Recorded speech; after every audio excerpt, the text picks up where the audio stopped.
Question OP Shukla page संख्या 82 second.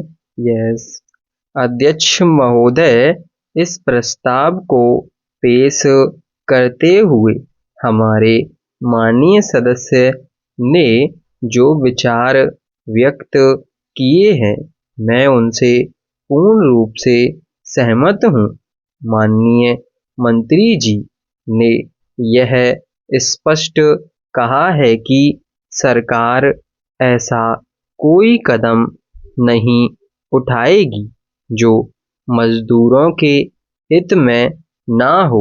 अपनी मांगों के समर्थन में मजदूरों को हड़ताल करने का पूरा अधिकार है।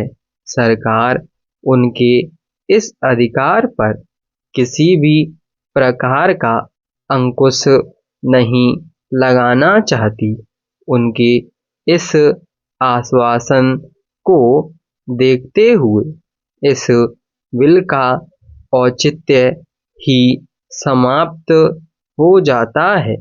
फिर भी माननीय सदस्य ने जो बिल पेश किया है उससे हमारे मजदूर भाइयों के मन में आशा का प्रचार संचार हुआ है।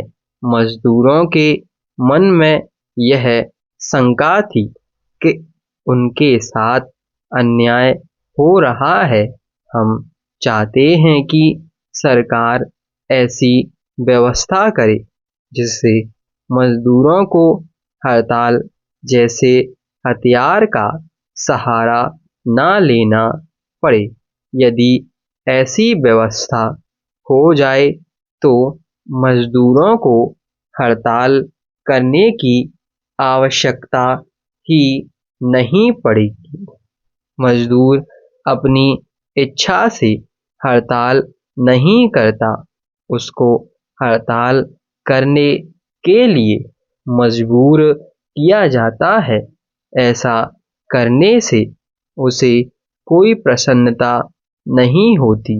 हड़ताल आरंभ करने से पूर्व उसे सावधानीपूर्वक सभी बातों पर विचार करना पड़ता है।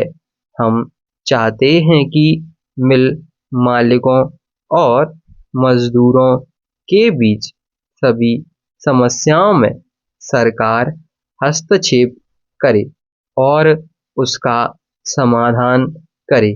पहला, अध्यक्ष महोदय, नशाबंदी के संबंध में जो बिल सदन के सामने रखा गया है उस पर भी मैं कुछ कहना चाहता हूँ।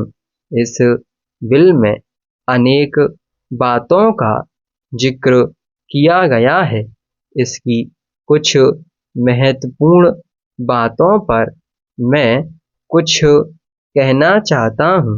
सबसे पहली बात तो यह है कि किसी भी विकासशील देश के लिए शराब बिल्कुल आवश्यक नहीं है।